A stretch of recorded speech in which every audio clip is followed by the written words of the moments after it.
只要你有一隻雞同埋呢個魚風嘅頭抽，屋企都可以做豉油雞㗎。今日做一個我用咗40年嘅豉油雞水配方，做豉油雞用到有13種嘅香料。嗱，咁豉油雞水咧，顧名思義一定要豉油。今日咧用到嘅係魚風嘅亞光頭抽，喺我哋視頻嘅標題下方都有落單嘅鏈接㗎啦。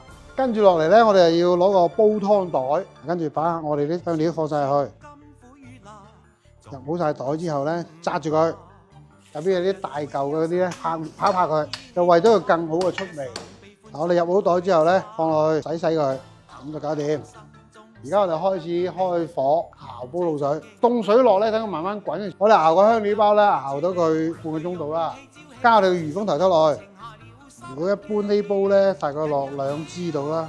落咗頭抽之後咧，落糖，因為豉油比較鹹啊，落多啲糖唔怕嘅。呢度都有成2斤糖噶啦，一定要加翻好重嘅糖落去，咁先至中和到個鹹味。咁另外咧，香料包咧，佢出咗香味之後咧，有啲苦澀嘅味，都係要用佢糖去中和佢嘅。我哋煲關滾嘅咧，啲糖就未溶得晒嘅。調慢少火之後咧，呢個時候就落花雕啦。呢煲水咧，大概落半支度啦。嗱，呢個味粉。調準個味之後咧，我哋就要加老抽落去調色啦。甜中帶鹹，鹹中帶甜，有好香嘅頭抽嘅香味，呢班香料嘅香味。咁呢個豉油雞水咧，就要結合呢幾種嘅特點啦。嗱，雞咧我哋就飛咗水，去乾淨啲黃衣，燒到啲細毛噶啦。嗱，水滾我哋就可以浸雞噶啦。